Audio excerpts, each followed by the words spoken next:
ప్రభువునందు ప్రియులకు యేసుక్రీస్తు నామములో శుభములు తెలియజేయుచున్నాం. ఈ దినము హెబ్రోన్ క్యాలెండర్ వాగ్దానము. యెహోవా నీవు చేసిన దానికి ప్రతిఫలం ఇచ్చును, ఆయన నీకు సంపూర్ణమైన బహుమానం ఇచ్చును. రూతు గ్రంథము 2వ అధ్యాయము 12వ వచనంలో దేవుని వాక్యము ఈ విధంగా సెలవిస్తుంది. నిజంగా రూతు జీవితంలో ఒక ఆశ్చర్యమైనటువంటి విధానములో దేవుడు తన జీవితాన్ని నడిపిస్తూ వచ్చినట్లుగా మనం చూడగలం. ప్రియమైనటువంటి దేవుని ప్రజలారా, దేవుడు మన పట్ల జరిగేటువంటి ప్రతి పరిస్థితిని ఆయన ఎరిగేటువంటి వాడుగా ఉంటున్నాడు.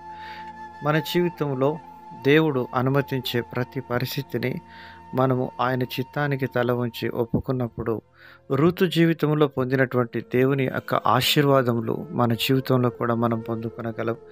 ఋతు తన జీవితంలో మోయాబీరాలుగా ఉన్నప్పటికీ నయోమి ద్వారా యెహోవా దేవుణ్ణి వెంబడించడానికి ఆమె ఇష్టపడుతూ వచ్చింది.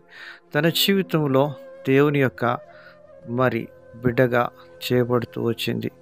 నయోమిని ఎంతగానో ఆదరిస్తూ ఒంటరి జీవితంలో తనకు తోడుగా ఉండి నీ దేవుడే నా దేవుడు, నీ జనమే నా జనమని తను వెంబడించడానికి తీర్మానం చేసుకుంది. అలాగున తన యొక్క సాక్ష్యంను కాపాడుకున్నట్లుగా మనం చూడగలుగుతున్నాం. ఆ యొక్క సాక్ష్యమే తనను ఎంతో ఆశీర్వాదకరంగా చేస్తూ వచ్చింది.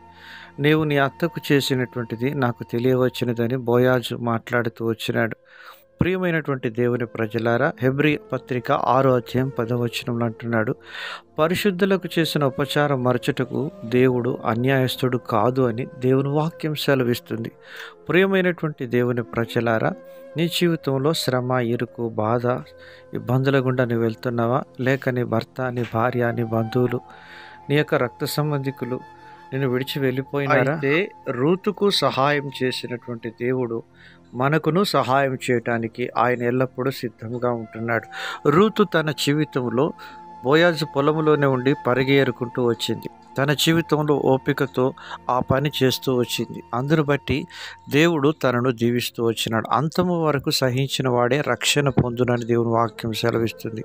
ప్రియమైనటువంటి దేవుని ప్రజలారా, నీ జీవితంలో ఆత్మీయంగా వైధవ్యమైన స్థితిలోనికి నువ్వు వెళ్ళిపోతూ వచ్చినావా?